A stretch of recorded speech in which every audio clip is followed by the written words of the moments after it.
We're back with another video. Today we're gonna go over, first we're gonna go over the absolute shit storm that's been happening for the last 2 weeks, where price action has been absolutely terrible, very difficult to predict, and very difficult to read. Honestly, it's just kind of insane how markets really go up and down. But the purpose of this video is, what am I gonna do to adapt to these markets, and what can you do to adapt to losing periods? Because losing periods are gonna come. They're bound to happen. It's normal. So the purpose of this is to show you guys, what does a losing day look like, what does a losing streak look like, and what do we do from here?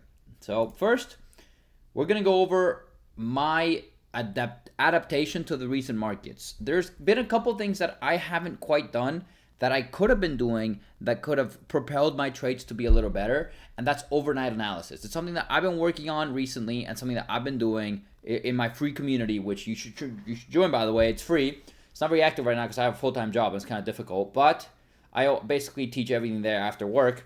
And the whole point is like, okay, I want to understand what the market is going to do before it even does it. So my idea is like, okay, let me try to predict a little bit of overnight price action so I can get a good gauge of what we can expect in the AM. Let's go into an example here. We'll go into today as an example. So first off, absolutely go to chart colors, by the way. Cooked with this one.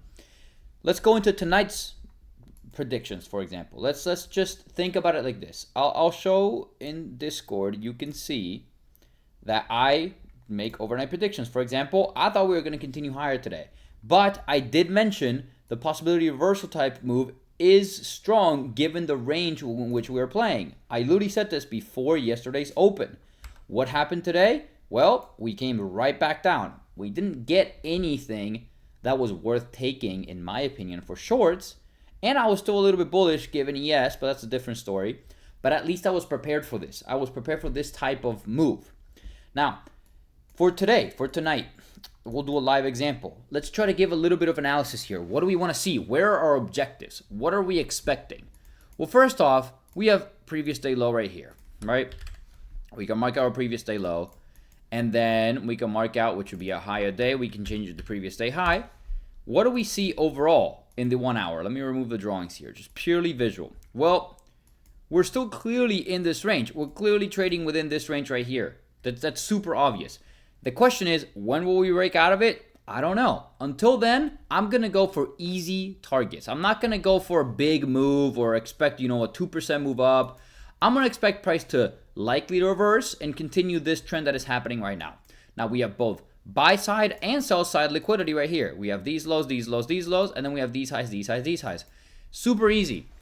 What do we see from New York Open? We see very bearish price action. In the 4 hour, very bearish price action. We're clearly trading lower. What's likely going to happen? We're going to have a repeat of this move lower. Where do I want to see us move lower? Well, the easiest target here, that doesn't seem unreasonable, is the previous day low, right there.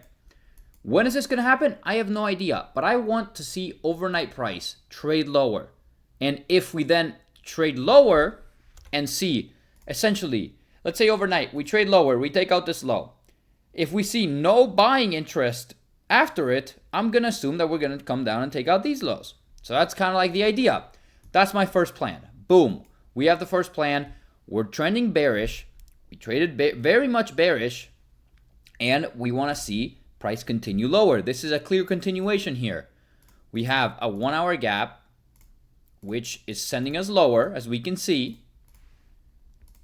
A 1 hour gap right there. Sending us lower into what objectives? Well, the previous day low and the other previous day low. It appears to me that it is pretty reasonable for us to believe that those are targets which we want to reach. Perfect. Awesome. We have that in our minds now. That's what we understand. Now, I think that's what's going to happen. What if the opposite happens? Well, if we want to be bullish for tomorrow, which I don't think is going to happen because of the general path of price, I believe that we have to first trade out of this 1 hour gap right here, take all of these highs right here, could be this, but then continue showing bullish interest. So if price overnight trades like this, then we can expect, what are our objectives? Well, it would be price to continue higher into all these previous day highs. It appears to be reasonable. Why? Because overnight kind of gives us a gauge of where we want to go. Now, you might ask, okay, what happens if overnight doesn't go anywhere? What happens if overnight just chops around? Okay, great. In that case, what do I want to see? I want to see a super clear opening range move from New York. Eventually, we're going to have to make a move. So if we're trading consolidation overnight like this, and New York comes around right here, well, what might we see? We either might see a sweep of liquidity and reversal. We might see a big push higher, a big push lower. It doesn't matter. What objectives do I want to see? I want to see us trade into previous day low and previous day low right here if we're bearish. And if we're bullish, I want to see us trade out of this hourly gap and into previous day's highs. Those are my two zones or targets, zones which I'm looking at and what I expect to happen. Now again, I'm expecting price to continue lower into this draw. What would be an ideal case scenario? Ideal case scenario would be we trade lower overnight at around here. New York opens, we make a move higher, manipulation, and then we continue lower. Or we just continue lower. It doesn't matter. The idea is, okay, now I'm planning for what's going to happen tomorrow. So whenever it does happen, I have a pretty good idea. If we're trading way up here, I'm not going to go for shorts because I expect price to come up into these previous day highs. If we're trading all the way down here, I'm not going to go for a reversal like this. I'm not going to go for a long that goes all the way back up into previous day highs. If I do take longs, it'll probably be for easy picking fruit like the lower highs. And most likely just go down into previous day low because if we take out this low, we're probably going to also take out this low. That is the whole idea. You plan your day beforehand. Now, obviously news events affect on everything, and this week has been very news prone. We had PPI today, we had CPI on Tuesday. Like those things absolutely affect the market. But the whole purpose of doing this is to just you come into the open with a clear mind. You don't stress about where you want to go. You know exactly what you wanted to see. Did price overnight behave the way that you expected it? No? Okay. Maybe price is a little bit more unpredictable. Maybe you want to step back. Maybe you want to risk a little less. Those are the things that you need to be managing in order to be successful in these periods where, I'll be honest, these are the worst periods to trade. Market is very difficult. It's very choppy. We're not seeing a lot of delivery. We're not back here where we swept up the high, came all the way back down to the low. Swept the low, came all the way back up into the high, then all the way into the low. Like those markets are not present right now. It's not that they're over, they're just not present right now, and you have to adapt. That's the whole purpose of this.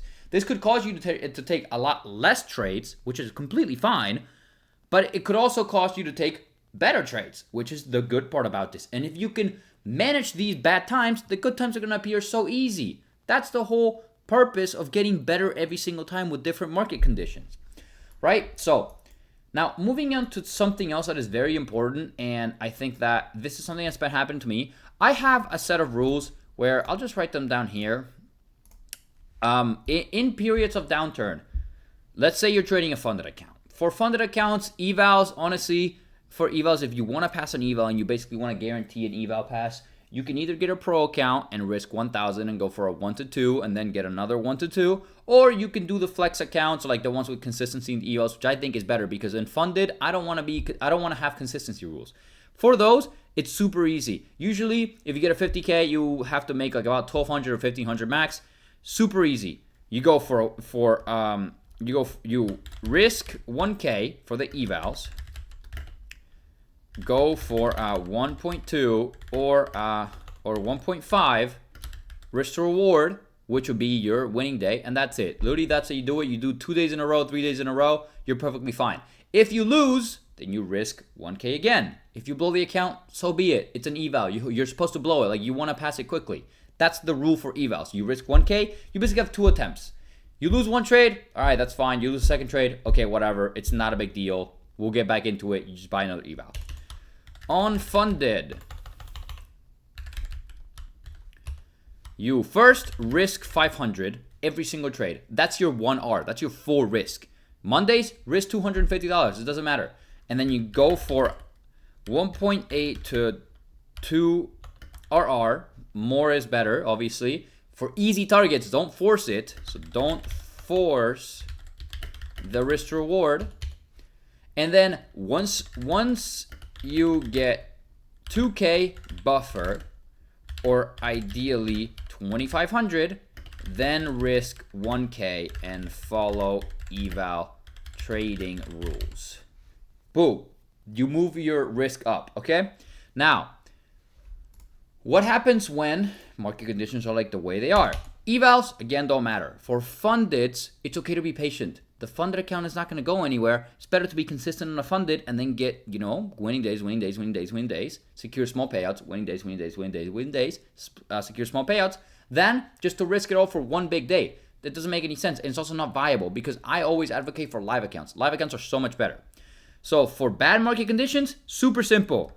Reduce risk from 1K being 1R to $500 being 1R. What does that mean? Well, basically, you go from risking your full days, 1,000 to 500. What does this do? It allows you to lose 4 times in a row. And you should not be losing 4 times in a row.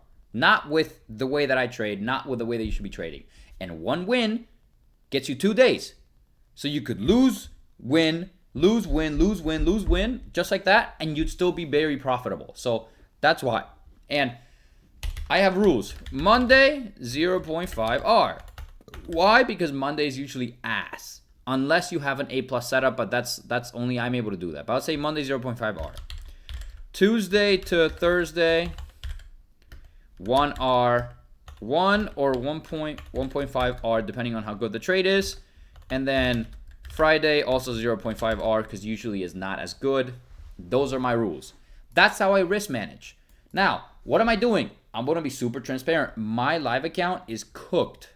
I went from 9K to $1,500 right now. I have $1,500. I've lost $7,500 on my live account. What am I going to do? I'm not going to flip. My system wins. I've just been losing a lot. What has happened? Yeah, I've lost more often because of the bad market conditions.